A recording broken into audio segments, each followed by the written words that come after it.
Hello दोस्तों, कैसे हो आप सभी। I hope sorry I hope सभी बढ़िया होंगे। और इस वीडियो में हम कवर करने वाले हैं हमारा कंसेप्ट थ्रूपुट कॉस्टिंग, जो कि हमारे सीएमए फाइनल के स्ट्रेटजिक कॉस्ट मैनेजमेंट में कवर है। थ्रूपुट कॉस्टिंग में हमें करना क्या है, हमें बेसिकली यहाँ पे निकालना है कि बोटल नेक के ऊपर हमारे पास जितने भी अल्टरनेटिव अवेलेबल हैं उसमें सबसे बेस्ट अल्टरनेटिव हमारे लिए कौन सा है। बोटल नेक के ऊपर क्या चीज़ होती है, कैसे, वो सभी देखेंगे हम।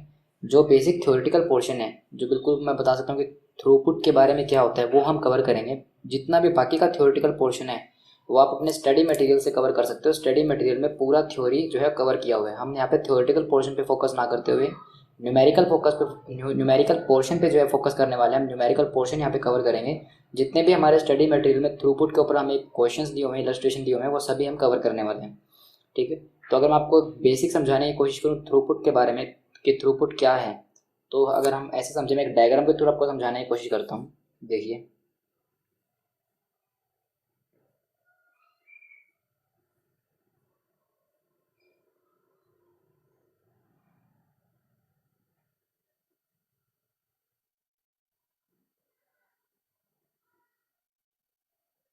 ये हमारे पास है एक बोतल। ये हमारे पास बोतल, मैं इसको थोड़ा सा ठीक से बना देता हूँ।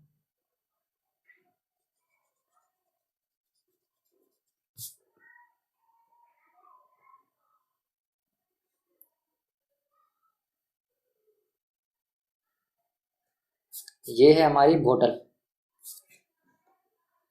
देखिए सॉरी, ये है हमारा डिपार्टमेंट 1 और यहाँ पे है हमारा डिपार्टमेंट 2।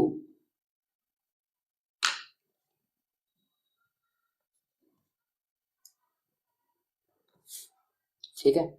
ये है हमारा डिपार्टमेंट नंबर 1, ये है हमारा डिपार्टमेंट नंबर 2। डिपार्टमेंट नंबर 1 मान के चलो 6000 यूनिट्स बना सकते हैं, 6000 यूनिट्स पर डे।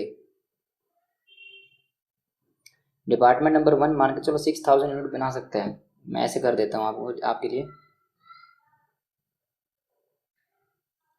ये डिपार्टमेंट 1 है और ये डिपार्टमेंट 2 है। डिपार्टमेंट 2 देखो, आगे से बोटल नेक है, मतलब यहाँ पे तो पूरा हमारे पास स्पेस अवेलेबल है, या फिर यहाँ पे हमारी पूरी कैपेसिटी अवेलेबल है। बट यहाँ पे देखो कैपेसिटी कम हो रही है। यहाँ पे कैपेसिटी हमारे पास ये कम होती जा रही है। पहले हमारी अच्छी कैपेसिटी थी, पर वो धीरे धीरे कैपेसिटी जो है यहाँ पे प्रोडक्शन की वो कम होती जा रही है। तो मैं कह सकता हूँ कि यहाँ पे मान के चलो हम 3000 यूनिट्स बना सकते हैं पर डे। अब देखो, डिपार्टमेंट 1, और जब ये हमारे पास टोटल फिनिश आउटपुट कितनी यूनिट्स का निकलेगा, 3000 यूनिट्स का। हम जो है डिपार्टमेंट 1 में 6000 यूनिट्स बना सकते हैं। इतनी हमारी कैपेसिटी है बिजनेस में कि डिपार्टमेंट 1 में 6000 यूनिट बन सकती है। बट डिपार्टमेंट 2 की लिमिटेशन की वजह से, और मान के चलो हमारा जो प्रोडक्ट होता है वो पहले डिपार्टमेंट 1 में जाता है, डिपार्टमेंट 1 में उसके ऊपर प्रोसेसिंग होती है, फिर वो डिपार्टमेंट 2 में जाएगा, डिपार्टमेंट 2 में प्रोसेसिंग होगी और फिर वो फाइनल बनेगा। डिपार्टमेंट 1 6000 यूनिट को प्रोसेस कर सकता है, पर लेकिन डिपार्टमेंट 2 सिर्फ 3000 यूनिट को ही प्रोसेस कर सकता है। तो अगर मान के चलो ये 6000 यूनिट प्रोसेस कर दे, इसके अंदर हम रॉ मटेरियल डालेंगे, 6000 यूनिट इसने प्रोसेस कर दी, पर लेकिन अगर 6000 के 6000 हम यहाँ पे ट्रांसफर कर दे डिपार्टमेंट 2 में, तो डिपार्टमेंट नंबर 2 6000 यूनिट को प्रोसेस तो नहीं कर पाएगा। यहाँ से हमने 6000 यूनिट इसमें डाली, इसने तो प्रोसेस कर दी, पर ये तो 6000 यूनिट प्रोसेस नहीं कर पाएगा, ये सिर्फ 3000 यूनिट प्रोसेस कर सकते हैं। तो इसका मतलब अगर इसने 6000 यूनिट बना दी तो यहाँ पे 3000 यूनिट प्रोसेस होकर 3000 बाहर निकल जाएगी, पर जो बाकी की 3000 है वो यहाँ पे WIP रह जाएगा, वर्क इन प्रोग्रेस। ठीक है। और इसी तरीके से अगर एक दिन में 3000 यूनिट यहाँ पे वर्क इन प्रोग्रेस रह रहा है, और अगर मान के चलो पूरे महीने की बात करें तो यहाँ पे महीने में 90,000 यूनिट्स का वर्क इन प्रोग्रेस रहेगा। तो आप एक बात बताओ, 90,000 यूनिट संभालेगा या ये अपना प्रोडक्शन करेगा। ठीक है। यहाँ पे स्पेस की वैसे भी कमी है, हो सकता है यहाँ पे डिपार्टमेंट में स्पेस की वैसे भी कमी है, तो वर्क इन प्रोग्रेस की जो यूनिट उन्हें स्टोर करेगा या फिर अपना मैन्युफैक्चरिंग करके फिनिश आउटपुट निकालेगा। तो हमें ये देखना है। तो देखो, ये बोटल नेक का मतलब ऐसा हमारा डिपार्टमेंट जो कि कुछ लिमिटेड फैक्टर है, उसकी वजह से हमारी प्रोडक्शन लिमिटेड हुई पड़ी है। हम बना सकते हैं 6000 यूनिट, पर इस डिपार्टमेंट की वजह से हम सिर्फ 3000 ही आउटपुट बना सकते हैं। अगर ये डिपार्टमेंट हमारा बोटल नेक नहीं होता तो 6000 ये प्रोसेस करता और 6000 यहाँ से प्रोसेस करके फाइनल 6000 यूनिट हम निकाल सकते थे। पर इस डिपार्टमेंट की लिमिटेशन की वजह से यहाँ से तो हम 6000 प्रोसेस कर लेंगे, रॉ मटेरियल डाला 6000 यूनिट यहाँ प्रोसेस हुई 6000, और यहाँ से वो यूनिट्स निकलेंगी प्रोसेस होने के बाद, यहाँ से निकल के इस डिपार्टमेंट में प्रोसेस होना था उस पर, यहाँ पे प्रोसेस होने के बाद वो फाइनल आउटपुट निकलता। यहाँ से तो हम 6000 पूरी प्रोसेस कर देंगे, पर लेकिन जब यहाँ पे 6000 यूनिट डालेंगे इस डिपार्टमेंट में तो ये सिर्फ 3000 यूनिट ही प्रोसेस कर सकते हैं, तो आउटपुट 3000 यूनिट का ही निकलेगा। तो अब हमें थ्रूपुट कॉस्टिंग में क्या करना है, थ्रूपुट कॉस्टिंग में हमें ये देखना है कि यहाँ पे काम करवाने के क्या अल्टरनेटिव्स हैं, कैसे हम इस 3000 यूनिट्स को यहाँ पे बढ़ा सकते हैं, कैसे इसको 4 करें 5 करें, कैसे करें। ठीक है, हमारे पास 3 रास्ते हो सकते हैं, 3 रास्ते हो सकते हैं काम को करने के। या तो हम यहाँ पे 6000 यूनिट है जो 6000 ही बना दें, बाकी 3000 यहाँ पे WIP पे छोड़ दें, या फिर हम कर सकते हैं कि यहाँ पे 3000 यूनिट बनाएं और यहाँ पे 3000 यूनिट तो ऑलरेडी प्रोसेस हो सकते हैं, तो हम यहाँ पे 6000 बनाने के बजाय 3000 ही बनाएंगे ताकि 3000 का आउटपुट बने। इनको कहेंगे कि आप एक काम करो 3000 यूनिट बनाओ इस डिपार्टमेंट में, 3000 बनाओ और 3000 बनाने के बाद खाली बैठ जाओ, 3000 यूनिट बनाने के बाद खाली बैठ जाओ, और अगले जो 3000 यूनिट है वो बनाना तब शुरू करेंगे जब ये डिपार्टमेंट उस 3000 यूनिट को प्रोसेस कर चुका होगा।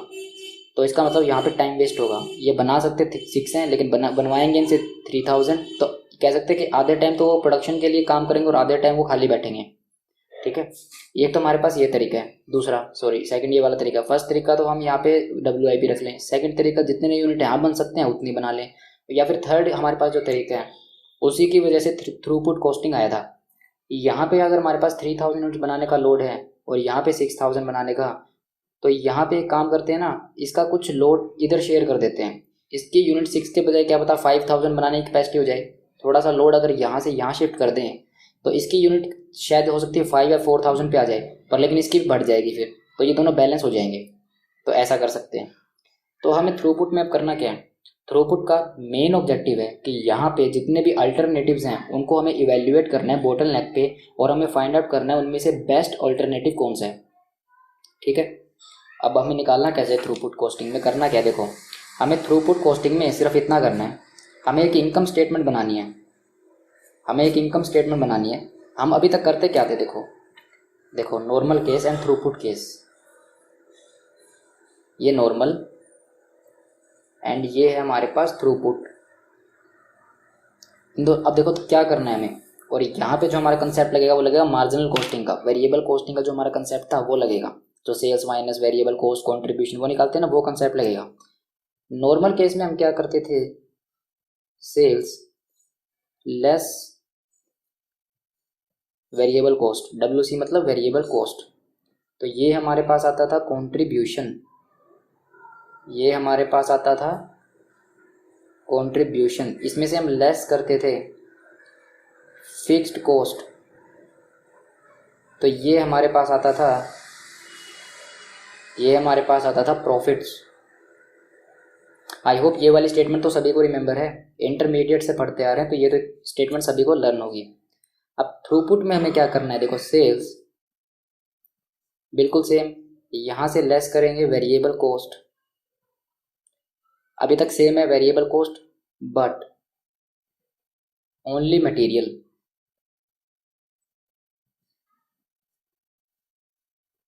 Only material. देखो हमारे पास वेट सेलेक्टिव, देखिए यहाँ पे सेल्स सेम है, वेरिएबल कॉस्ट, यहाँ पे हम सारी वेरिएबल कॉस्ट माइनस करते थे, material, labour, direct expenses, variable selling cost, variable production cost, जो भी थी सब माइनस करते थे, पर लेकिन यहाँ पे हम सिर्फ वेरिएबल कॉस्ट में सिर्फ मटेरियल को कंसीडर करेंगे। जो थ्रूपुट है वो मान के चलता है कि हमारी जो मटेरियल कॉस्ट है सिर्फ वही वेरिएबल है, बाकी सभी कॉस्ट वेरिएबल नहीं है।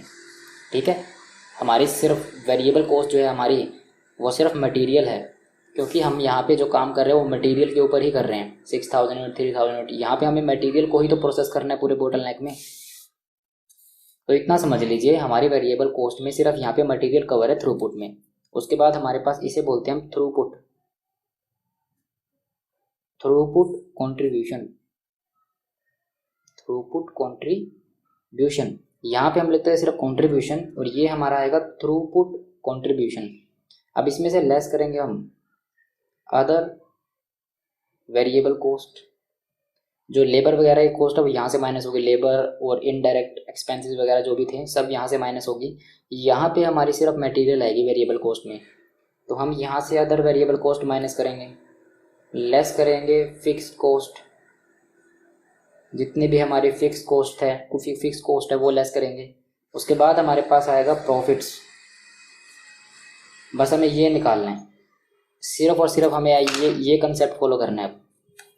नॉर्मल केस में हम क्या करते थे, सेल्स माइनस वेरिएबल कॉस्ट तो कंट्रीब्यूशन में से फिक्स कॉस्ट माइनस किया तो प्रॉफिट, ये नॉर्मल केस। पर थ्रूपुट में हम करेंगे सेल्स माइनस वेरिएबल कॉस्ट जैसा इसमें है, पर लेकिन यहाँ पे सिर्फ मटेरियल आएगा, यहाँ पे सिर्फ मटेरियल है वो वेरिएबल है।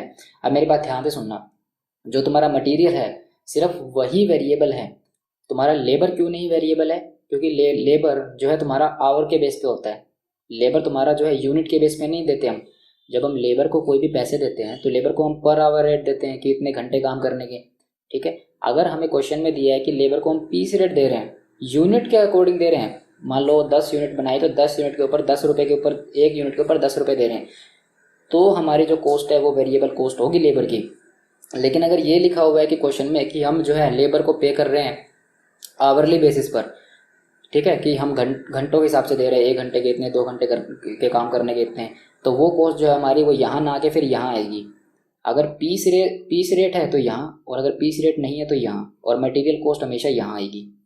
फिर ये आएगा थ्रूपुट कंट्रीब्यूशन, इसमें से लेस करेंगे वेरिएबल कॉस्ट, फिर फिक्स कॉस्ट, ये आएगा प्रॉफिट, ठीक है। अब हम इलस्ट्रेशन की तरफ जा रहे हैं, इलस्ट्रेशन से आपको अच्छे से समझ में आ जाएगा मैं कहना क्या चाह रहा हूँ। देखिए,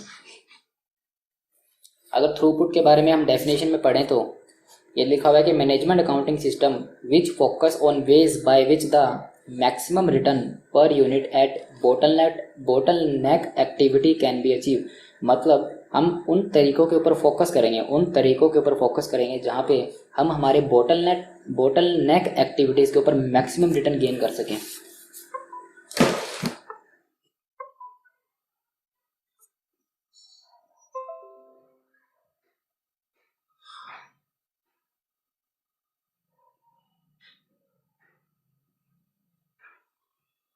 जस्ट वेट अ सेकंड।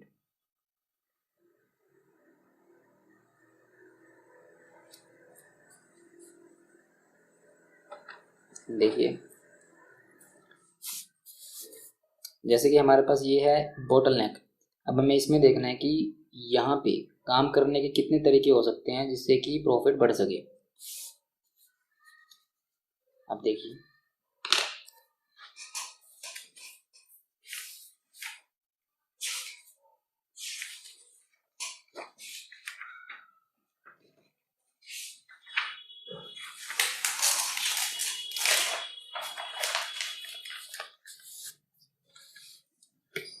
देखिए हमारे पास दिया हुआ इलस्ट्रेशन नंबर 10। इलस्ट्रेशन नंबर 10 बोलता है modern company produces 3 product A B and सी।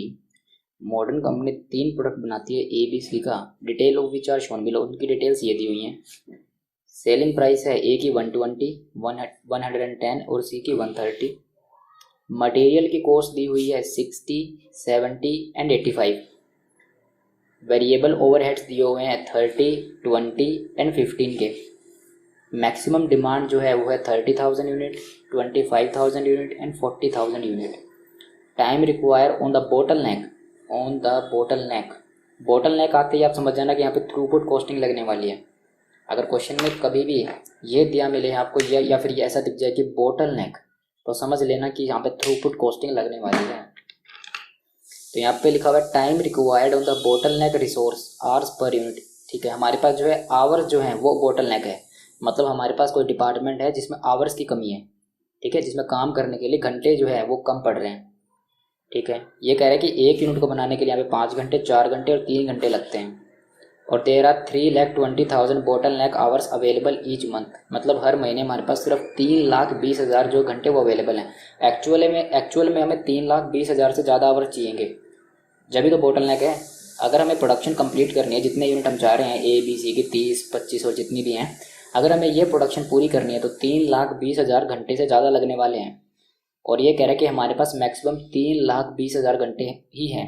और मेरे को कैसे पता 3,20 से ज़्यादा लगने वाले हैं? क्योंकि क्वेश्चन खुद कह रहा है कि बोटलनेक है ये, इसका मतलब यहाँ पे आवर्स की कमी है। आवर्स की कमी है तो मतलब 3,20 से ज़्यादा लगने वाले हैं, तभी आवर्स की कमी है, ठीक है। आपको यहाँ पे कैलकुलेट करना है, calculate the optimum product mix based on the throughput concept. आपको थ्रूपुट कंसेप्ट लगाना है, थ्रूपुट कंसेप्ट लगाना है और आपको यहाँ से निकालना है आपको एक optimum product mix. Optimum product mix, ये ऑप्टिमम प्रोडक्ट मिक्स आपने जो है डिसीजन मेकिंग में पहले भी किया है, आपने इंटरमीडिएट लेवल पे भी ये किया होगा। कैसे करना है देखो, हमारे पास दिया इलस्ट्रेशन नंबर 10। इलस्ट्रेशन नंबर 10 हम यहाँ करते हैं, पहले हम कैलकुलेट करते थे calculation of contribution, calculation of sorry contribution नहीं, यहाँ पे आएगा throughput contribution, ROU, throughput contribution. Calculation of throughput contribution हमारे पास क्या दिए हुए हैं, bottleneck hours, throughput contribution per hour,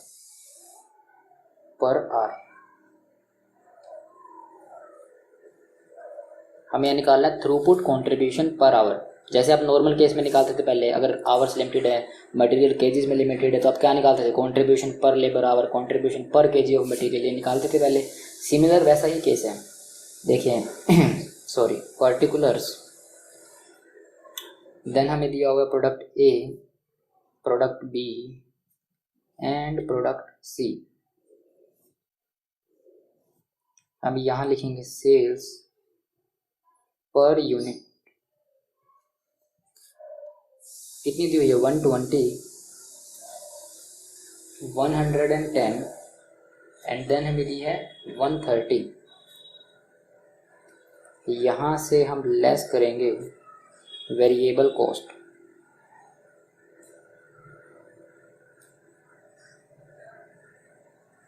और वेरिएबल कॉस्ट में कौन सी आएगी, मटेरियल कॉस्ट। मटेरियल कॉस्ट हमारे पास मटेरियल कॉस्ट दी हुई है 60, 70, 85, 60, 70 एंड 85। बल्कि अगर मैं इसको वेरिएबल कॉस्ट ना लिखूं, अगर मैं इसे लिख दूं थ्रूपुट कॉस्ट, तो ज़्यादा रेलिवेंट रहेगा, क्योंकि अगर मैंने वेरिएबल कॉस्ट यहाँ लिख दिया और सिर्फ मटेरियल कॉस्ट डिडक्ट की और वेरिएबल ओवरहेड वगैरह जो दिए हुए क्वेश्चन वो डिडक्ट नहीं किए, तो ये तो मिस इंटरप्रिटेशन हो जाएगी कि वेरिएबल कॉस्ट तो लिखा है पर लेकिन यहाँ पे वेरिएबल ओवरहेड भी दिए थे वो क्यों नहीं लिखे। तो इसलिए इसको वेरिएबल कॉस्ट ना लिख के ज़्यादा रेलिवेंट रहेगा, इसे लिखते हैं थ्रूपुट कॉस्ट। थ्रूपुट कॉस्ट, ठीक है। हमने क्या किया यहाँ पे, वेरिएबल कॉस्ट की जगह हमने लिख दिया यहाँ थ्रूपुट कॉस्ट। थ्रूपुट कॉस्ट है हमारी सिर्फ मटेरियल कॉस्ट, तो ये आएगा हमारे पास थ्रूपुट कंट्रीब्यूशन।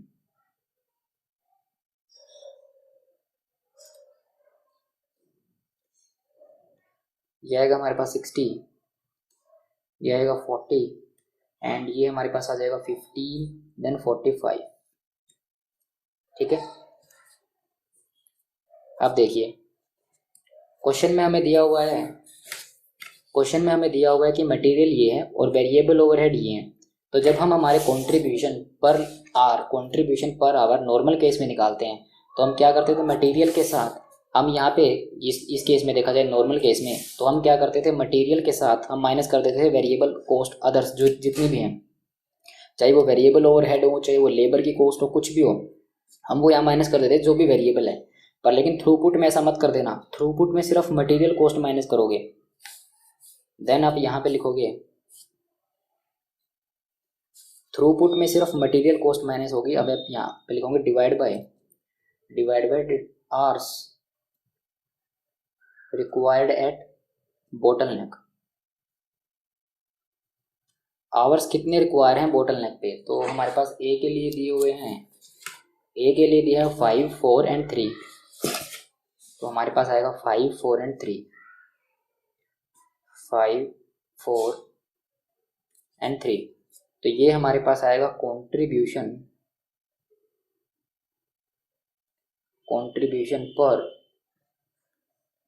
पर बोटलनेक आवर। ये हमारे पास आएगा कंट्रीब्यूशन पर बोटलनेक आवर। ये कितना हो जाएगा 60 डिवाइड बाय 5, 12, ये आएगा 12, 40 डिवाइड बाई 4 आएगा 10 एंड 45 डिवाइड बाई 3 ये आएगा 15। ठीक है, अब आपको क्या करना है, अब यहाँ पे आपको करना है रैंकिंग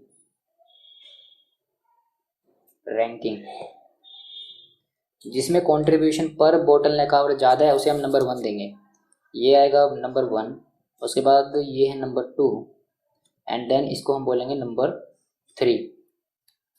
ठीक है, यहाँ पे कंट्रीब्यूशन पर बोटल नेक आवर सबसे ज़्यादा है यहाँ पे, फिर इसके बाद यहाँ पे, फिर यहाँ पे, सिर्फ मटेरियल कॉस्ट लेना और बाकी कुछ भी नहीं आएगा।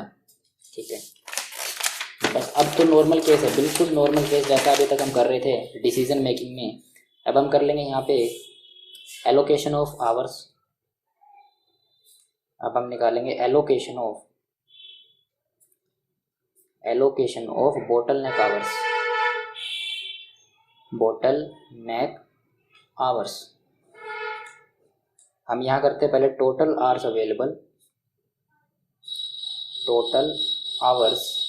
अवेलेबल, लेकिन कितने आवर्स अवेलेबल हैं, क्वेश्चन ने दिया हमें कि हमारे पास 3,20,000 आवर्स अवेलेबल हैं। यहाँ से हम लेस करेंगे आवर्स अलॉटेड टू, बताओ किसे अलॉट करें पहले, हमारे पास जो दिए हुए हैं ए पे हमारा कंट्रीब्यूशन किस में सबसे ज़्यादा था 1, तो हम देंगे हमारे प्रोडक्ट नंबर सी पे। तो आवर्स अलॉटेड टू सी, देखो हमारे पास जो है सी की मैक्सिमम डिमांड आने वाली है 40,000 यूनिट, और एक यूनिट को बनाने के लिए 3 घंटे लगते हैं। तो 40,000 यूनिट इंटू 3, तो हमारे पास कितने आएंगे, ये 1,20,000 आवर्स, 1,20,000 आवर्स। तो हम कहेंगे बैलेंस कितने रह गए हमारे पास, 2 लाख आवर्स। ठीक है, अब हम इसके बाद हमने सी को अलॉट कर दिए, सी के बाद अब किसको अलॉट करेंगे, सी के बाद करेंगे हम ए को अलॉट, क्योंकि ए को हमने नंबर 2 दिया था। तो हम करेंगे लेस आवर्स अलॉटेड टू ए को कितने आवर्स अलॉट करेंगे हम, देखिए ए की हमारी यूनिट है 30,000 और 5 आवर्स चाहिए 1 यूनिट को प्रिपेयर करने के लिए। तो 30,000 इंटू 5, तो ये आएगा 1,50,000 आवर्स। तो हमारे पास आएगा balance hours left for B, जो बैलेंस आवर बच गए वो बी को एलोकेट कर देंगे हम, कितने बचे 50,000 hours. Okay, next calculation of number of units, इतने आवर्स में कितनी यूनिट बनेगी। तो हम कहते हैं कि हमारे पास जो है प्रोडक्ट ए के लिए बनेगी, हमने 1,20,000 आवर्स दिए ए को, 120 आवर्स इसको अलॉट किए और एक यूनिट को बनाने के लिए चाहिए 3 घंटे। तो मैं कहूँगा 40,000 यूनिट्स बनेगी ए की। देन बी को हमने दिए 50,000 आवर्स, और एक यूनिट को बनाने में कितने आवर्स लगते हैं बी की एक यूनिट बनाने के 4 घंटे लगते हैं। तो 50,000 डिवाइडेड बाय 4, तो ये हमारे पास आएगा 50,000 डिवाइडेड बाय 4, 12,500 यूनिट्स, ये आपकी हो जाएगी 12,500 यूनिट्स। देन हमारे पास प्रोडक्ट सी कहाँ गया हमारा, सॉरी प्रोडक्ट ए को हमने 150 दिए थे, 150 डिवाइड बाय 3, ये आएंगे 50,000 यूनिट्स, ठीक है। इसको रेक्टिफाई कर लेना, बाय मिस्टेक हमने इसको सी को हमने ए जो है वो अज्यूम क्या मैं कह रहा हूँ कि इसको हमने ए इंटरप्रेट कर लिया था बाय मिस्टेक। तो मैं कह रहा हूँ कि 150 आवर्स लगने वाले हैं ए को बनाने में, और एक यूनिट को बनाने में लगते हैं हमारे पास 5 आवर्स। क्या भाई सर, गलती पे गलती, 30,000 यूनिट्स। 30,000 यूनिट्स। एंड बी पे लगते हैं 50 आवर्स और 1 यूनिट को बनाने के लिए 4 आवर्स। और सी पे लगते हैं 120 आवर्स, 120 आवर्स डिवाइड बाय 3, तो ये आएगा 40,000 यूनिट्स। तो हमारा ऑप्टिमम जो मिक्स होगा वो ये होगा, हम ए की बनाएंगे 30,000, बी की 12,500 और सी की 40,000।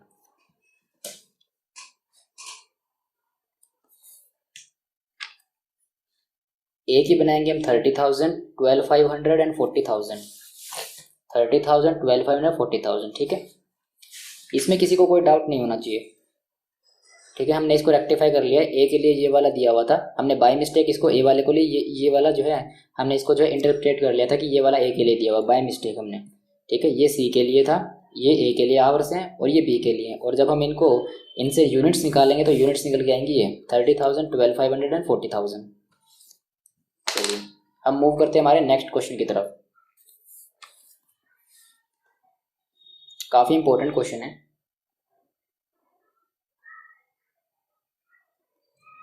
देखिए illustration number 11। Cat company makes a product using 3 machine X, Y and Z। Cat company वो एक प्रोडक्ट बनाती है, 3 जो है मशीन्स यूज़ करती हैं X, Y और Z। The product has to pass, जो हमारा प्रोडक्ट है उसे जो है सभी मशीन से पास होना पड़ता है। मतलब पहले प्रोडक्ट X से जाएगा, फिर Y से जाएगा और फिर Z से निकलेगा बाहर। The capacity of each machine is as follow. हर मशीन की कैपेसिटी दी हुई है। मशीन की कैपेसिटी यूनिट्स के अंदर X जो है मशीन X वो 800 यूनिट बना सकती है, Y 600 और Z 500। The demand for the product is 1000 unit. हमारी जो डिमांड है वो 1000 यूनिट्स की है पर वीक, और ये भी पर वीक दिया हुआ है, मशीन कैपेसिटी पर वीक। और ये 1000 यूनिट, हमें 1000 यूनिट चाहिए। क्या 1000 यूनिट बना पा रहे हैं हम? अभी नहीं बना पा रहे। हम मैक्सिमम 500 यूनिट बना पा रहे हैं अभी। कैसे पता चला सर? ये देखो 800 यूनिट तो चलो ये मशीन X बना देगी, फिर जब वो Y में जाएगा, इसने तो 800 बना दिए पर Y सिर्फ 600 ही बना सकती है, तो Y 600 बना के Z को पकड़ा देगी और Z सिर्फ 500 यूनिट बना सकता है, तो अल्टीमेट आउटपुट 500 यूनिट का बनेगा, ठीक है। तो हमें यहाँ पे देखना है, तो हमें हमारी जो डिमांड है वो है 1000 यूनिट की, तो 1000 यूनिट अभी तो बन नहीं पा रही है। तो मैं कह सकता हूँ कि यहाँ पे बोटल नेक है, यहाँ पे बोटल नेक है। For every additional unit sold, her additional unit sold करने पे प्रॉफिट जो है 50,000 से इंक्रीज हो जाएगा। Cat company is considering the following possible purchases, they are not mutually exclusive. Cat company कह रही है कि हम जो है ये नीचे वाले जो मशीन्स हैं, परचेज 1, परचेज 2, परचेज, हमें 3 से 4 परचेज दी हुई हैं। तो ये कह रहे हैं कि हमें इनमें से कोई एक परचेज करेंगे, हम इनमें से कोई एक अल्टरनेटिव को चूज़ करेंगे, और ये म्यूचुअली एक्सक्लूसिव नहीं है। इसका मतलब ऐसा नहीं है कि आप जो है एक परचेज नंबर 1 को सिलेक्ट कर लोगे तो दूसरी कोई और मशीन आप सिलेक्ट नहीं कर सकते, ऐसा नहीं है। आप चाहो तो आपके पास मान के चलो 3 अल्टरनेटिव्स है, तो आप चाहो तो तीनों अल्टरनेटिव्स को भी ऑप्ट कर सकते हो, 3 में से कोई एक भी कर सकते हो, 3 में से कोई 2 भी कर सकते हो, ठीक है। कोई म्यूचुअली एक्सक्लूसिव नहीं है। ऐसा नहीं हो कि एक को एक्सेप्ट करने से बाकी सारे ऑटोमेटिक रिजेक्ट हो जाएंगे, ऐसा नहीं है। रिप्लेस कर दे हम, अगर हमारे पास परचेज 1, हम रिप्लेस कर दें मशीन X को नए मॉडल से, तो इससे हमारी कैपेसिटी जो है 1100 यूनिट पर वीक हो जाएगी और कॉस्ट होगी 60 लाख रुपीज़ इस मशीन की। मतलब अगर हम इस मशीन X को रिप्लेस कर दें, यहाँ से इस मशीन को निकाल दें और इसकी जगह दूसरी मशीन ले आएँ, तो वो मशीन 1100 यूनिट बना सकती है यहाँ, ठीक है। नेक्स्ट, या फिर हमारे पास परचेज 2 दिए कि हम इन्वेस्ट करें, मतलब अब हम नई मशीन, पुरानी वाली मशीन कहते हैं हम रिप्लेस कर रहे थे, हम यहाँ पे सेकंड मशीन Y उसको नहीं लेके आए, जिससे कि हमारी कैपेसिटी 550 यूनिट से बढ़ जाएगी। यहाँ पे था हमारी कैपेसिटी 1100 यूनिट पे पहुंच जाएगी, अभी यहाँ पे 600 है, और ये कह रहा है कि 550 से कैपेसिटी जो है वो बढ़ जाएगी, ठीक है। तो कितनी हो जाएगी अब ये 500 प्लस 600 1100, तो 1150 हो जाएगी ये, ठीक है। अगर अब हम मशीन Y को अगर उस मशीन Y में इन्वेस्ट कर दें तो उसकी कैपेसिटी 1150 हो जाएगी, क्योंकि 550 यूनिट और बढ़ जाएगी उसमें। The cost of this machine जो है 68 लाख, इस मशीन की कॉस्ट 68 लाख है। या फिर हमारे पास तीसरा ऑप्शन, हम अपग्रेड कर दें मशीन Z को, उसकी कॉस्ट 75 लाख लगने वाली है, और इससे हमारी जो कैपेसिटी है वो 1050 यूनिट पे पहुंच जाएगी। 2 और बाय में डिफरेंस होता है, 2 का मतलब यहाँ पे पहुंच जाएगी, बाय मतलब इतने से और बढ़ जाएगी।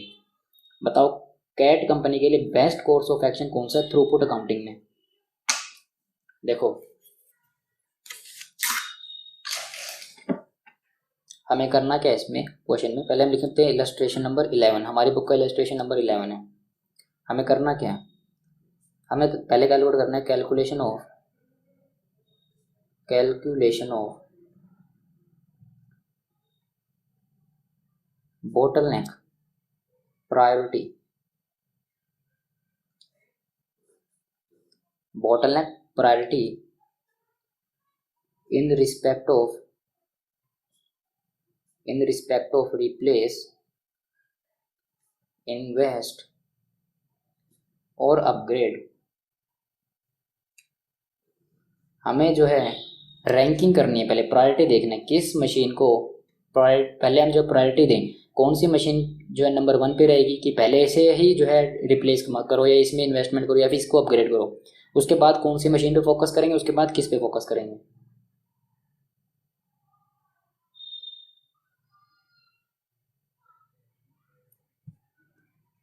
देखिए पर्टिकुलर्स, या फिर मैं कह सकता हूँ इसे, नहीं ठीक है, पर्टिकुलर्स और हमारे पास आ जाएगी मशीन कौन सी, X, machine Y and machine Z.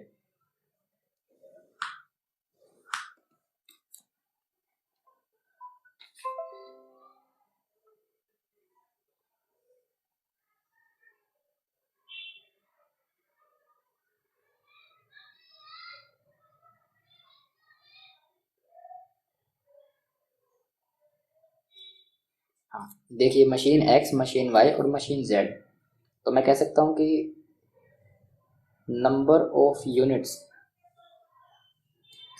That can be produced,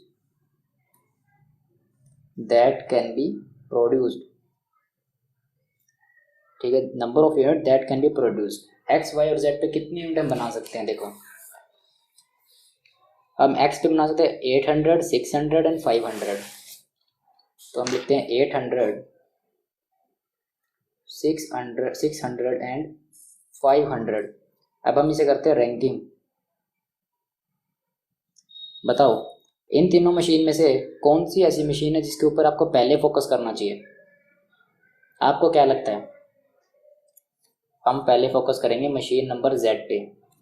क्यों मशीन जेड पे फोकस करेंगे, इन दोनों मशीन्स की कितनी भी कैपेसिटी बढ़ा दो, चाहे इनको आप 1000 2000 कितनी भी कैपेसिटी बढ़ा दो, और जब तक इसकी नहीं बढ़ेगी तो एक बार तो आउटपुट तो 500 यूनिट का ही रहने वाला है। चलो 1000 यूनिट इसमें डाला, प्रोसेस कर देगा, इन दोनों को मान के चलो अपग्रेड कर दिया मैंने, अपग्रेड कर दिया, 1000 यूनिट इसमें डालू, मान के चलो ये प्रोसेस कर देगा, वाई भी प्रोसेस कर देगा। अरे जब आपने जेड में इन्वेस्ट नहीं किया तो जेड तो 500 ही प्रोसेस कर पाएगा, तो इनमें इन्वेस्ट करने का फ़ायदा क्या है। इन्वेस्ट पहले इसमें होगा, जब इसकी कैपेसिटी बढ़ेगी, इसकी कैपेसिटी बढ़ेगी तो जो इनमें से प्रोडक्शन आएगी तभी तो ये वाला प्रोड्यूस कर पाएगा, फाइनल आउटपुट तो इससे निकलना है, यहाँ से फिर यहाँ जाना है, यहाँ से यहाँ और यहाँ से आउटपुट निकलना है। इन दोनों की कैपेसिटी बढ़ा दो, अगर इसकी नहीं बढ़ाओगे तो फिर फ़ायदा क्या कैपेसिटी बढ़ाने का, इन दोनों की यूनिट तो अल्टीमेटली 500 ही रहने वाली है फिर।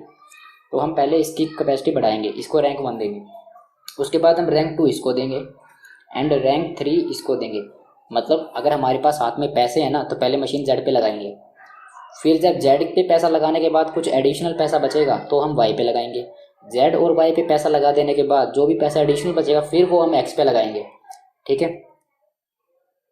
क्योंकि हमने अगर जब तक इसकी कैपेसिटी नहीं बढ़ेगी तो इन दोनों का बढ़ाने का कोई फ़ायदा नहीं है, क्योंकि यहाँ से मटेरियल निकल जाएगा, यहाँ से निकल जाएगा पर यहाँ से नहीं निकल पाएगा।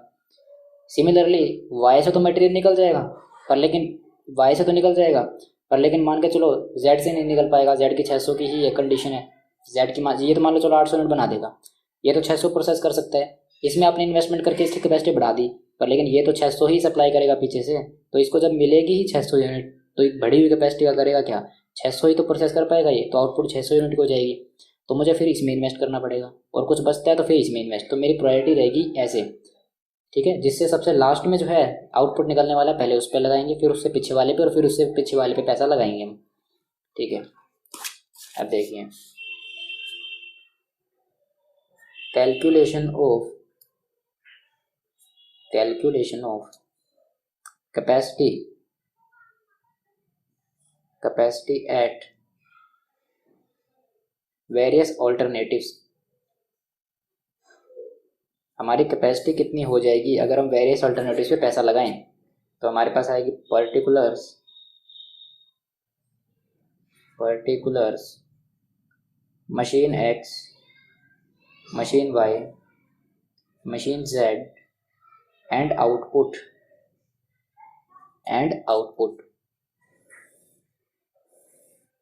अभी हम बात करें प्रेजेंट। अभी हम बात करते हैं प्रेजेंट में हमारी मशीन की कैपेसिटी कितनी थी? 800, 600 एंड 500। प्रेजेंट में हमारी मशीन की कैपेसिटी कितनी है? देखो क्वेश्चन में दिया हुआ है कि प्रेजेंट में 500, 600 800, 600 और 500 है। तो एक बात बताओ, मैं यहाँ से आउटपुट कितना निकाल सकता हूँ? इसने 800 यूनिट बनाई, 800 यूनिट बना के इसको दे दिए, पर लेकिन ये सिर्फ 600 यूनिट बना पाया। 200 यूनिट जो है इसकी वो WIP में चली गई। इसने 600 यूनिट बना के इसको पकड़ा दी, लेकिन ये 500 यूनिट बना पाए, यहाँ पे 100 यूनिट WIP में चली गई। तो ये मैक्सिमम आउटपुट जो है वो यहाँ से 500 यूनिट का निकल सकता है। सेकेंड, अगर हम करते हैं अपग्रेड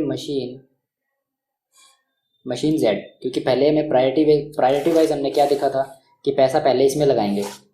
तो चलो हम अपग्रेड करते हैं मशीन जेड को। अगर हम मशीन जेड को अपग्रेड करें तो एक्स की तो जो कैपेसिटी थी उतनी ही रहेगी, वाई की भी उतनी रहेगी। और क्वेश्चन क्या कह रहा है कि जेड की कैपेसिटी कितनी हो जाएगी? क्वेश्चन कह रहा है कि अगर हम मशीन जेड को अपग्रेड करें तो उसकी कैपेसिटी हो जाएगी 1050 यूनिट्स की। तो इसकी कैपेसिटी हो जाएगी 1050 यूनिट्स की। अब कितना आउटपुट निकल सकता है? इसने 800 बना के इसको दे दिया, पर लेकिन ये तो 600 बना सकता है, तो 600 बना के इसने इसको पकड़ा दिया। कैपेसिटी इसकी आपने बढ़ा दी, 1050 कर दी, पर लेकिन जब इसको पीछे से 600 यूनिट मिली है तो ये तो 600 ही प्रोसेस करेगा। तो यहाँ पे आएगी 600 यूनिट का आउटपुट। ठीक है। थर्ड, अब हम क्या करेंगे? ठीक है, मशीन जेड पे तो हमने इन्वेस्ट कर दिया, अब हम मशीन वाई पे करेंगे साथ के साथ। तो हम क्या करते हैं, हमारे पास क्या था? Invest machine Y along with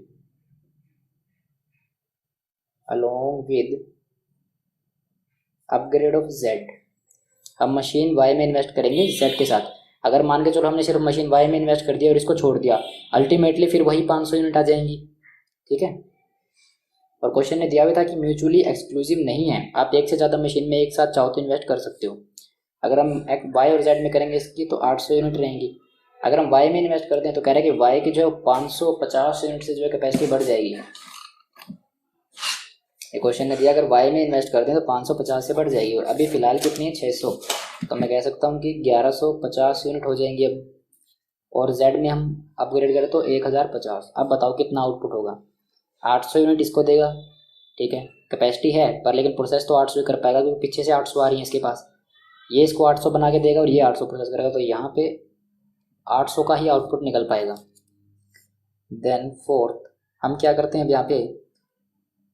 replace करेंगे मशीन एक्स को, इन्वेस्ट करेंगे मशीन वाई में, एंड अपग्रेड करेंगे मशीन जेड को। तो हमारे पास कितना आउटपुट आएगा? देखो, अगर हम मशीन एक्स को रिप्लेस कर दें, तो ये कह रहा था कि अगर मशीन एक्स को रिप्लेस कर दें तो हमारे जो है वो कैपेसिटी 1100 यूनिट की हो जाएगी। अगर मशीन एक्स को रिप्लेस कर दें तो ये हो जाएगा 1100 यूनिट, ये हो जाएगा 1150 यूनिट और 1050 यूनिट। अब बताओ कितना आउटपुट आएगा? यहाँ से 1100 निकले, यहाँ कैपेसिटी है बल्कि 50 यूनिट की फालतू ही है, तो ये 1100 यहाँ देगा और ये 1100 पूरी प्रोसेस कर देगा, पर लेकिन यहाँ पे 1050 की है, तो आउटपुट निकलेगा सिर्फ 1050 यूनिट्स का। बाकी जो यूनिट है यहाँ पे 100 यूनिट्स, वो यहाँ पे WIP में रुक जाएंगी। ठीक है। अब बताओ इनमें से कौन सा ऑप्शन चूज़ करें? ये तो एग्जिस्टिंग है, इसको छोड़ दो। इन तीनों में से कौन सा ऑप्शन चूज़ करें? क्वेश्चन हमें कह रहा है कि हमारी जो डिमांड है वो 1000 यूनिट की है, हमें मतलब 1000 यूनिट तो मिनिमम चाहिए। 1000 यूनिट बताओ कहाँ कवर हो रही है? यहाँ कवर हो रही है, तो हम ये वाला ऑप्शन चूज़ करेंगे। हम कहेंगे हमें सिर्फ अभी कोस्ट से कोई मतलब नहीं, मशीन पे कितना कोस्ट लग रहा है, कितना इन्वेस्टमेंट में, कितना अपग्रेडेशन में, हमें सिर्फ हमारी बोटल नेक कैपेसिटी से मतलब है। अभी थ्रूपुट कॉस्टिंग सिर्फ बोटल नेक कैपेसिटी से जो है फोकस करती है कि कैसे हम हमारी बोटल नेक कैपेसिटी को इंक्रीज़ कर सकते हैं।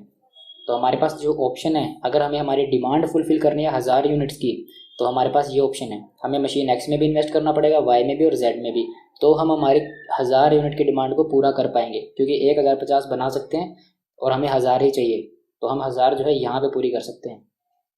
ठीक है, आई होप ये क्वेश्चन सभी को समझ में आया। कोई डाउट है कमेंट कर देना, कमेंट का आपको रिप्लाई जरूर मिलेगा। ठीक है, या फिर आप ईमेल कर सकते हो, आपको ऊपर मेरा जो है मेल शो हो रहा होगा, या आप मेल कर सकते हो। ठीक है, नेक्स्ट क्वेश्चन देखिए। अब फैक्ट्री एज अ की रिसोर्स बोटलनेक, बोटलनेक आ गया, इसका मतलब थ्रूपुट लगने वाला है। क्वेश्चन में जब भी आपको दिखे ना वर्ड बोटलनेक, तो समझ लेना थ्रूपुट का कंसेप्ट आने वाला है। बोटलनेक वो फैसिलिटी ए, कोई फैसिलिटी ए है, उसके ऊपर बोटलनेक है, मतलब उसमें आवर्स वगैरह लिमिटेड है, या फिर काम जो है वो कम हो सकता है। ठीक है, लिमिटेड फैक्टर है यहाँ। Which is available for 31,300 minute, यहाँ पे सिर्फ और सिर्फ फैसिलिटी ए पे 31,300 मिनट्स के लिए काम हो सकता है पर वीक, एक हफ्ते में। Budgeted factory cost and data on two product X and Y are shown below. ठीक है, हमें बजटेड फैक्ट्री कॉस्ट कितनी है हमारी वो, और दो प्रोडक्ट एक्स और वाई उसका डाटा दिया हुआ है। प्रोडक्ट एक्स और वाई का सेलिंग प्राइस इतना, उस पर मटेरियल इतना लगने वाला है। एक बात बताओ मेरे को, मटेरियल क्यों दिया है? सिर्फ और सिर्फ मटेरियल कॉस्ट क्यों दी है, बाकी और कॉस्ट क्यों नहीं दी? क्योंकि थ्रूपुट जो है वो सिर्फ मटेरियल कॉस्ट को ही कवर करता है, बाकी लेबर कॉस्ट और जितनी भी कॉस्ट है उनको कंसीडर नहीं करता अपने डिसीजन लेने के लिए। ठीक है, तो हम सिर्फ सेलिंग में से मटेरियल कॉस्ट माइनस करेंगे तो हमारे पास निकलेगा थ्रूपुट कंट्रीब्यूशन, जैसा हमने पीछे देखा। टाइम इन फैसिलिटी ए, मतलब इन यूनिट को बनाने के लिए इस फैसिलिटी में जहाँ पे सिर्फ 31,300 आवर्स अवेलेबल हैं, वहाँ पे इतना टाइम लगता है। एक यूनिट को बनाने में 5 मिनट और एक यूनिट को बनाने में 10 मिनट। प्रोडक्ट एक्स की एक यूनिट को बनाने में 5 मिनट, प्रोडक्ट वाई की एक यूनिट को बनाने में 10 मिनट। फैसिलिटी ए में इतना इतना टाइम लगता है इन यूनिट को बनाने का। ठीक है, और फैसिलिटी ए बोटलनेक का मतलब यहाँ पे जो मिनट्स है वो लिमिटेड है, इतने ही मिनट्स अवेलेबल हैं। इस मेरे कहने का मतलब अगर इतने मिनट्स लिमिटेड है तो इसका मतलब यहाँ पे इस फैसिलिटी ए में ज़्यादा मिनट्स चाहिए थे, कोई भी काम करने के लिए ज़्यादा मिनट्स चाहिए थे, और हमारे पास अवेलेबल बोटलनेक है तो इसका मतलब कम अवेलेबल है। बोटलनेक का मतलब तो यही है कि ज़्यादा चाहिए लेकिन अवेलेबल कम है। अब देखिए आगे देखिए, budgeted factory cost per week, ये बजटेड फैक्ट्री कॉस्ट है पर वीक, एक हफ्ते की। ये हमारी कॉस्ट लगने वाली डायरेक्ट लेबर, इनडायरेक्ट लेबर। एक बात बताओ मेरे को, डायरेक्ट लेबर वेरिएबल है या फिक्स्ड है, क्या है? डायरेक्ट लेबर वेरिएबल है, पर लेकिन हम थ्रूपुट के लिए जब हम थ्रूपुट कॉस्टिंग करेंगे वहाँ पे डायरेक्ट लेबर वेरिएबल नहीं होता, वो अदर वेरिएबल्स में जाएगा, वो कंट्रीब्यूशन के लिए, कंट्रीब्यूशन निकालने के लिए काउंट नहीं होता। एक बात दिमाग में रखना, वेरिएबल कॉस्ट में सिर्फ मटेरियल कॉस्ट आएगी थ्रूपुट कॉस्टिंग के लिए, सिर्फ मटेरियल कॉस्ट आएगी थ्रूपुट कॉस्टिंग के लिए। लेबर कॉस्ट हमारे पास तभी आएगी, लेबर कॉस्ट तभी आएगी जब क्वेश्चन में ये मेंशन हो कि हम उसे पीस रेट के अकॉर्डिंग वेज दे रहे हैं। अगर पीस रेट के अकॉर्डिंग अगर हम उसे वेजेस दे रहे होते तो ये हमारी कंट्रीब्यूशन निकालते वक्त सेल में से जब मटेरियल कॉस्ट, और उस मटेरियल कॉस्ट के साथ साथ हम ये डायरेक्ट लेबर भी माइनस करते हैं अगर डायरेक्ट लेबर पीस रेट के अकॉर्डिंग दिया होता। यहाँ पे डायरेक्ट लेबर के बारे में कुछ नहीं बताया, पीस रेट है या फिर आवरली रेट के अकॉर्डिंग हम उन्हें पे कर रहे हैं, तो मान के चलेगा ये है आवरली रेट, ये है आवरली रेट के अकॉर्डिंग हम पे कर रहे हैं, तो ये नहीं आएगा, ये अदर वेरिएबल में चला जाएगा कंट्रीब्यूशन निकालने के बाद। Indirect labour, power, depreciation, space cost, engineering और एडमिनिस्ट्रेशन। एक्चुअल प्रोडक्शन जो है वो हुई है 4750 यूनिट्स की एक्स की और 650 यूनिट्स वाई की। ठीक है, हमने 4750 यूनिट्स बनाई है हमारे पास प्रोडक्ट एक्स की एंड 650 यूनिट्स बनाई है प्रोडक्ट वाई की। एक्चुअल फैक्ट्री कॉस्ट जो है वो 78,250 है, ये दी हुई है कॉस्ट बजटेड, और ये एक्चुअल हमारे पास 78,250 की कॉस्ट एक्चुअली हुई है। आपको क्या कैलकुलेट करना है, कैलकुलेट करो total factory cost, total factory cost. ये क्वेश्चन तो आराम से निकल सकता है। ठीक है, देखिए कैसे होगा। इलस्ट्रेशन नंबर 12, इलस्ट्रेशन नंबर 12 का point number 1, calculation of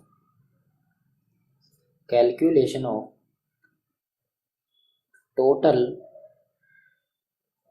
calculation of total factory cost. Total factory cost कैसे निकलेगी, देखो पर्टिकुलर्स अमाउंट, इसने हमसे मांगी है सिर्फ और सिर्फ फैक्ट्री कॉस्ट। ठीक है, क्वेश्चन देखिए, एक्चुअल फैक्ट्री कॉस्ट ये दी हुई है और इसने हमसे मांगा टोटल फैक्ट्री कॉस्ट। तो अब अगर हमें एक्चुअल फैक्ट्री कॉस्ट निकाल के दे रखी है तो कौन सी फैक्ट्री कॉस्ट ये मांग रहा है? अब मेरे को बताओ कौन सी फैक्ट्री कॉस्ट ये मांग रहा है जब हमें फैक्ट्री कॉस्ट निकाल के दी हुई है। ये हमसे मांग रहा है बजटेड वाली। बताओ टोटल फैक्ट्री कॉस्ट कितनी है? अगर हम इन सभी का टोटल कर दें तो हमारे पास टोटल बजटेड फैक्ट्री कॉस्ट आ जाएगी। क्योंकि आप सब अब सभी कहेंगे आपको कैसे पता कि भाई ये बजटेड वाली ही है? क्योंकि देखो क्वेश्चन ने कहा है कि यहाँ पे फैक्ट्री कॉस्ट बता दो बस टोटल करके, और मेरे पास दो ही फैक्ट्री कॉस्ट है। फैक्ट्री कॉस्ट एक तो ये रही और फैक्ट्री कॉस्ट एक ये रही। ये मेरे को ऑलरेडी निकाल के दी हुई है 78,250 की। एक्चुअल जो लगी है वो 78,250 लगी है। तो भाई अगर इसने कहा टोटल निकाल के बताओ तो टोटल बस एक यही बचती है जिसका मैं टोटल कर सकता हूँ। बस यहीं से पता चलता है कि ये वाली मेरे को बजटेड वाली पूछ रहा है। तो मैं लिखता हूँ यहाँ पे डायरेक्ट लेबर, ये इसने दी है 25,000। देन इनडायरेक्ट लेबर दी है 12,500 की। देन हमें दिया हुआ है पावर पे लगा है 1750। देन हमें दिया हुआ है डेप्रीशिएशन हमें दिया हुआ है 22,500 का। देन हमें दिया हुआ है स्पेस कोस्ट दी हुई है 8,000 की। उसके बाद हमें दिया हुआ है इंजीनियरिंग ये दिया हुआ है 3,500। देन हमें दिया हुआ है एडमिनिस्ट्रेशन ये हमें दिया हुआ है 5,000 का। तो मैं कह सकता हूँ कि टोटल फैक्ट्री कॉस्ट कितनी आएगी बताओ?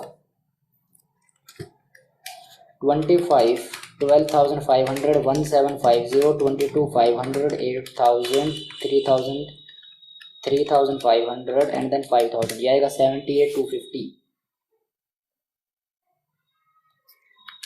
बस बताओ, यही पूछ रहा था। हमने किया क्या है, हमने इन सभी कॉस्ट का टोटल कर दिया तो आ गया टोटल फैक्ट्री कॉस्ट। अगर ऐसा एग्जाम में क्वेश्चन आए तो समझ लो फ्री के मार्क्स हैं, ठीक है।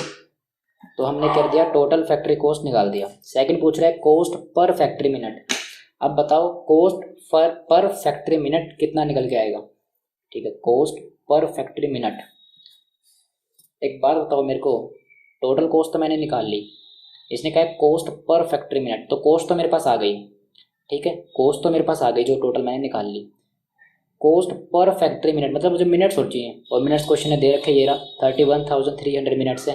तो पर मिनट मेरी फैक्ट्री कॉस्ट कितनी लग रही है वो निकालना है। और क्वेश्चन ने कुछ नहीं कहा कि एक्चुअल पे कंप्यूट करो या बजटेड पे, तो हम लेंगे यहाँ बजटेड पे। यहाँ पे भी कुछ नहीं कहा था तो हमने निकाला है बजटेड। यहाँ पे भी कुछ नहीं कहा कि cost per factory minute actual का निकालना है या बजटेड का निकालना है, तो हम निकालेंगे बजटेड का, ये निकलेगा बजटेड का।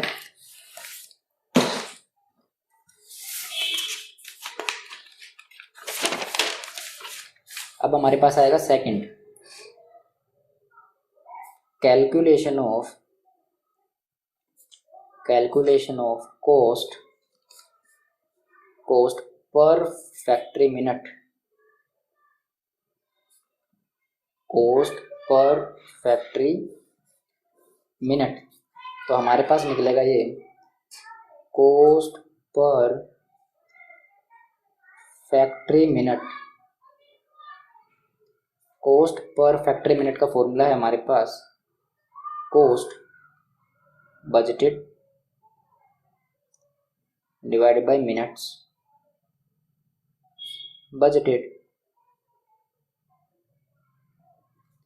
ठीक है। अब देखो कॉस्ट कितनी दी है वो हमने निकाली थी 78,250। तो cost I 78,250 divide by minutes कितने हैं?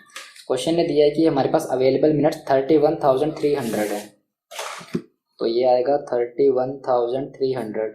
तो हमारे पास आएगा कॉस्ट पर फैक्ट्री मिनट कितना आएगा 78,250 डिवाइड बाय 31,300, ये आएगा 2.5, ये आएगा 2.50 पर मिनट।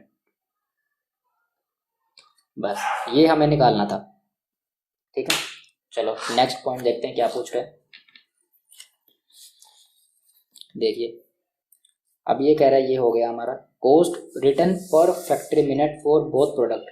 आपको निकालना है return per factory minute for both product, return per factory minute both product के लिए।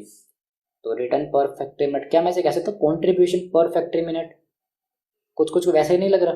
Return per factory minute, contribution पर फैक्ट्री मिनट, वही चीज़ है। रिटर्न हम कॉन्ट्रीब्यूशन को ही रिटर्न बोलते हैं, ठीक है। जो हमारा कॉन्ट्रीब्यूशन आता है, सेल्स माइनस वेरिएबल को जो कॉन्ट्रीब्यूशन आता है उसी को ही हम रिटर्न बोल देते हैं, ठीक है। फिक्स कॉस्ट को कवर करने के लिए कितना रिटर्न हमारे पास आया है, तो रिटर्न पर फैक्ट्री मिनट को मैं बोलता हूँ कॉन्ट्रीब्यूशन पर फैक्ट्री मिनट। रिटर्न का मतलब कॉन्ट्रीब्यूशन ही समझिए, ठीक है। रिटर्न और कॉन्ट्रीब्यूशन हम जो है इनको यूज़ कर रहे हैं एक साथ। कई बार क्वेश्चन में लिखा होता है रिटर्न और उसका मतलब होता है कॉन्ट्रीब्यूशन, और कई बार कॉन्ट्रीब्यूशन वो रिटर्न होता है, ठीक है। तो रिटर्न का मतलब है कॉन्ट्रीब्यूशन, कॉन्ट्रीब्यूशन पर फैक्ट्री मिनट या फिर रिटर्न पर फैक्ट्री मिनट निकालना है। कैसे निकलेगा देखिए, third point, calculation of return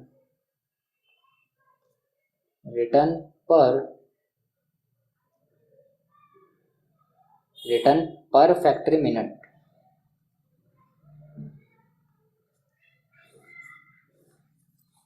यहाँ पे हमारे पास आएगा पर्टिकुलर्स, प्रोडक्ट है हमारे पास product X and product Y. तो यहाँ पे हमारे पास पहले आएगा सेल्स पर यूनिट। क्वेश्चन में दिया हुआ है कि इनका सेलिंग प्राइस है 35 एंड 35। ये देखिए सेलिंग प्राइस इनका 35 एंड 35, तो सेलिंग प्राइस इनका 35 एंड 35। यहाँ से हम लेस करेंगे थ्रूपुट कॉस्ट, और थ्रूपुट कॉस्ट में क्या आता है सिर्फ मटेरियल की कॉस्ट। और क्वेश्चन ने हमें दिया था मटेरियल की कॉस्ट कितनी है, देखिए क्वेश्चन ने दिया मटेरियल की कॉस्ट है 20 एंड 17.5। तो ये हो जाएगा 20 एंड 17.50। तो मैं इसे बोलता हूँ थ्रूपुट कंट्रीब्यूशन। तो या तो मैं बोल दूँ थ्रूपुट कंट्रीब्यूशन या इसे बोल दूँ थ्रूपुट रिटर्न, एक ही बात है। थ्रूपुट कंट्रीब्यूशन या थ्रूपुट रिटर्न। ये हमारे पास आ जाएगा 15 एंड ये हमारे पास आना चाहिए 17.5। 35 माइनस 17.5 ये आएगा 17.5 ही, तो ये आएगा 17.5। उसके बाद हम क्या करते थे, पहले कॉन्ट्रीब्यूशन निकालते थे, डिवाइड बाय करते थे जो भी आवर्स है या मिनट्स है। उसके बाद हमारे पास आता था कॉन्ट्रीब्यूशन पर लेबर आवर, कॉन्ट्रीब्यूशन पर मटेरियल केजी, जो भी हमारे पास आता था तो हम निकालेंगे डिवाइड बाय। हमें दिया हुआ है हमें निकालना है रिटर्न पर फैक्ट्री मिनट, तो मैं निकालूंगा divide by factory minute, divide bye factory minute. तो कितनी फैक्ट्री मिनट है देखो, प्रोडक्ट एक्स और प्रोडक्ट वाई। प्रोडक्ट एक्स को बनाने में 5 मिनट और प्रोडक्ट वाई को बनाने में 10 मिनट। इसको बनाने में लगे 5 मिनट्स एंड इसको बनाने में लगे 10 मिनट्स। तो ये आएगा हमारे पास return per factory minute.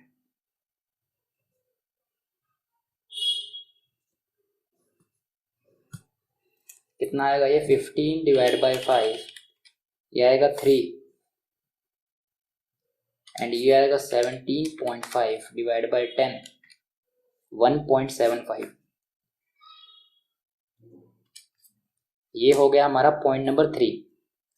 Contribution को ही इसने रिटर्न बोल दिया है, ठीक है। रिटर्न पर फैक्ट्री मिनट का मतलब होता है या तो कंट्रीब्यूशन या रिटर्न, हमने यहाँ फोकस किया। या तो थ्रूपुट कंट्रीब्यूशन बोल दो या फिर थ्रूपुट रिटर्न बोल दो, एक ही बात है।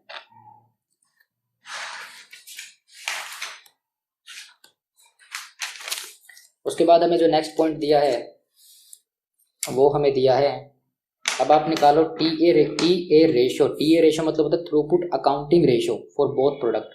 दोनों प्रोडक्ट के लिए निकालो, हमारे पास आएगा थ्रूपुट अकाउंटिंग रेशो। तो थ्रूपुट अकाउंटिंग रेशो निकालना है दोनों प्रोडक्ट के लिए। थ्रूपुट अकाउंटिंग रेशो का फॉर्मूला क्या होता है हमारे पास, थ्रूपुट अकाउंटिंग रेशो का हमारे पास फॉर्मूला आएगा कि थ्रूपुट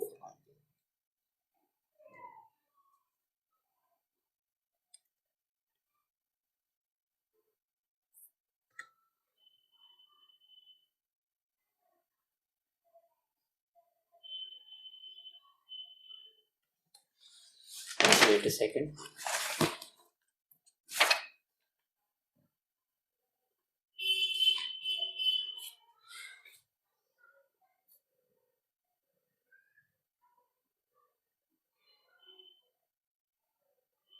हमारे पास थ्रूपुट अकाउंटिंग का रेशियो जो आएगा वो आएगा, हमारे पास आएगा return per minute, return per minute divide by, हमारे पास आएगा कॉस्ट पर फैक्ट्री मिनट। हाँ, यही फॉर्मूला हमारे पास है। ठीक है, ठीक है। हमें दिया हुआ है fourth point, calculation of throughput, calculation of throughput accounting ratio. तो हमारे पास फॉर्मूला होता है थ्रूपुट अकाउंटिंग रेशो का, थ्रूपुट अकाउंटिंग रेशो का जो फॉर्मूला है वो आएगा रिटर्न पर फैक्ट्री मिनट,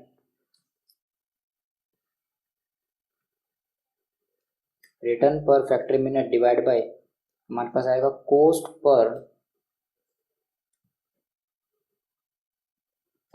पर फैक्ट्री मिनट। देखिए, रिटर्न पर फैक्ट्री मिनट ये रहा, कॉस्ट पर फैक्ट्री मिनट ये रहा, यहाँ से निकल जाएगा। आप अगर देखो तो जो हमारे पास नेक्स्ट पॉइंट आ रहे हैं ना, वो ऊपर वाले पॉइंट से लिंक करते आ रहे हैं। देखिए, अब हम निकाल रहे throughput accounting ratio. Throughput accounting ratio निकलेगा return per factory minute divide by cost per factory minute. Return per factory minute ये निकाली और कॉस्ट पर फैक्ट्री मिनट ये निकाली। तो हम निकालेंगे यहाँ पर, पहले हम निकालेंगे प्रोडक्ट एक्स के लिए।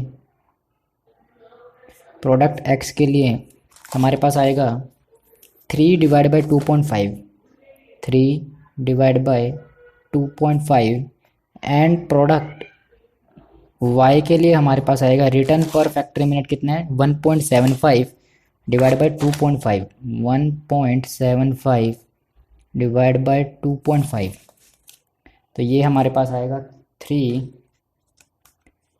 डिवाइड बाई 2.5, ये आएगा 1.2, 1.75 डिवाइड बाई 2.5, ये आएगा 0.70।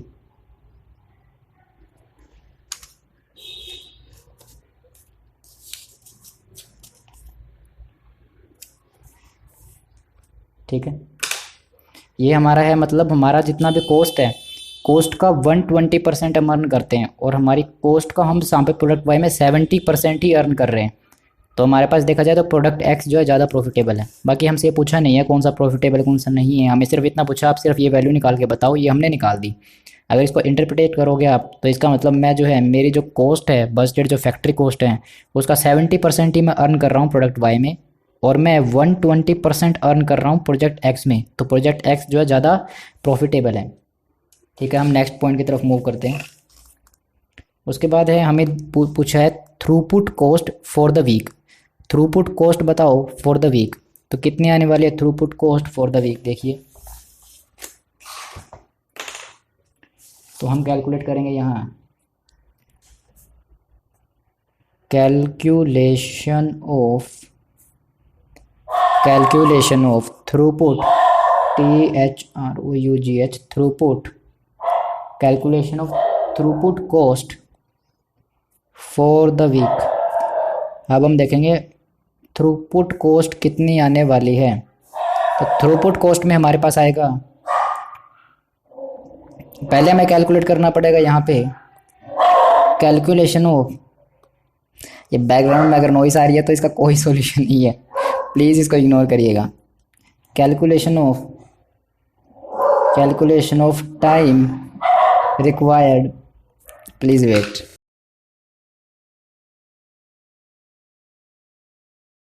हाँ, calculation of time required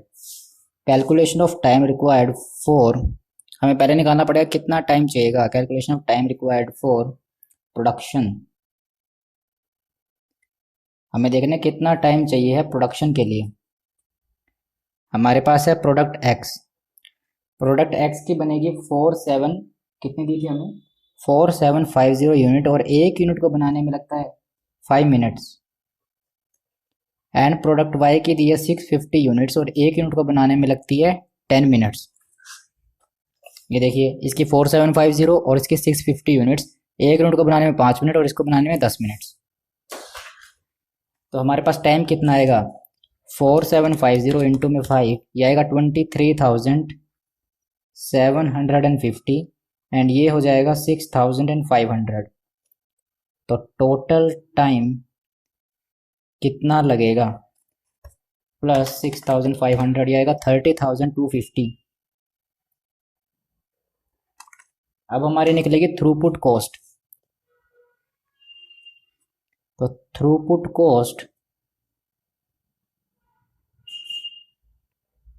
cost, ये वो वाली थ्रूपुट कॉस्ट नहीं है कि हम मटेरियल निकाल रहे थे, वो वाली थ्रूपुट कॉस्ट नहीं है, ये थ्रूपुट फैक्ट्री कॉस्ट है। ठीक है, क्वेश्चन को है ना प्रॉपरली मेंशन करनी चाहिए बात कि थ्रूपुट कॉस्ट आप निकाल रहे हो, थ्रूपुट कॉस्ट फैक्ट्री की निकाल के दो। पर लेकिन अब हमें इतना बताया नहीं है तो हमें थ्रूपुट कॉस्ट फैक्ट्री की निकालनी पड़ेगी, क्योंकि क्वेश्चन ने अगर ये पूछा होता कि खाली अगर मान के चलो थ्रूपुट कॉस्ट पूछा है, थ्रूपुट कॉस्ट तो हमें पता है कि मटेरियल और ये मटेरियल वाली लगने वाली है, पर आप खुद सोचो क्या इतना सिंपल क्वेश्चन होगा कि मटेरियल के बारे में पूछ लिया, ऐसा नहीं है, ये थ्रूपुट कॉस्ट फैक्ट्री के बारे में पूछा गया है। तो हमारे पास आएगी 30,250 मिनट्स सही है, इस यूनिट को बनाने में 5 मिनट और इसको 10 मिनट और टोटल मिनट्स, और 1 मिनट पे हमारा 2.5 रुपये का रिकवरी रेट था या खर्चा कह सकते हो आप, पहले हमने निकाला था, ये देखो कॉस्ट पर फैक्ट्री मिनट 2.5 रुपये पर मिनट था। तो ये कॉस्ट कितनी आएगी इंटू 2.5, तो ये आएगी 75,625, 75,625। ठीक है, ये हमारे पास हो गया 0.5। 0.6 बोलता है एफिशिएंसी रेशियो निकालो।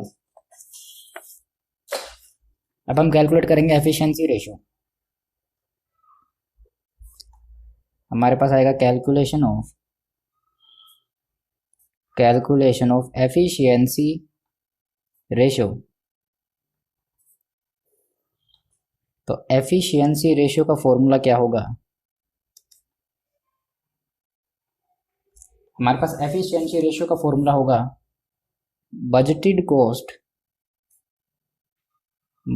फैक्ट्री कॉस्ट, या फिर आप कह सकते हो थ्रूपुट कॉस्ट। सॉरी बजटेड नहीं आएगी, पहले आएगी हमारे पास, सॉरी फॉर्मूला ये नहीं होगा हमारा होगा थ्रूपुट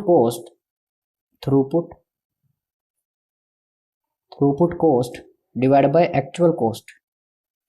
एफिशिएंसी जब हम निकालते हैं तो कैसे निकालते हैं, स्टैंडर्ड को कंपेयर करते हैं एक्चुअल से। अगर आपने स्टैंडर्ड कॉस्टिंग पढ़ी है तो हम क्या करते थे, स्टैंडर्ड को कंपेयर करते हैं एक्चुअल को, स्टैंडर्ड और एक्चुअल को। तो बजटेड कॉस्ट यहाँ मैं नहीं लूंगा, बजटेड फैक्ट्री कॉस्ट मुझे दी है, बजटेड नहीं लूंगा, थ्रूपुट लूंगा। थ्रूपुट मतलब ये स्टैंडर्ड है, देखा जाए तो स्टैंडर्ड कॉस्ट है कि इतने मिनट्स लगने वाली है और एक यूनिट के ऊपर या सॉरी 1 मिनट्स के ऊपर इतना रिकवरी रेट है, तो इतनी मिनट्स हमारी स्टैंडर्ड जो लगनी चाहिए थी, तो मैं कह सकता हूँ इतनी कॉस्ट लगनी चाहिए थी 75,625। कई बार हमें पता होता है कि हम फॉर्मूला गलत करें, क्योंकि अगर हमें कंसेप्ट की क्लैरिटी है तो हमें पता चलता, अगर मैं चाहूँ तो अगर मेरे को कंसेप्ट की क्लैरिटी नहीं होती इसके बारे में तो मैं यहीं से इसको गलत कर सकता था कि बजटेड फैक्ट्री कॉस्ट को डिवाइड कर देता किसी और से, पर लेकिन मुझे पता था कि बजटेड तो यहाँ पे नहीं आ सकती क्योंकि हम स्टैंडर्ड और एक्चुअल को कंपेयर करते हैं। तो थ्रूपुट में ये मेरा स्टैंडर्ड बनेगा और एक्चुअल हमारी दी है 78,250 एंड मल्टीप्लाई इसको करेंगे 100 से, डिवाइड बाय 78,250 मल्टीप्लाई 100, तो ये आएगी 96.64%, 96.64% की।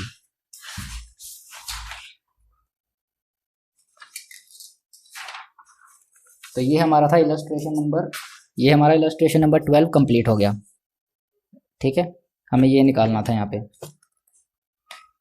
जहाँ पे कुछ ना बताया हो कि हमें जो कॉस्ट निकालनी है या फिर रिकवरी रेट निकालना, एक्चुअल पे निकालना है या बजटेड पे निकालना है, तो आप हमेशा बजटेड पे निकालेंगे, थ्रूपुट में बजटेड को लेके निकालेंगे।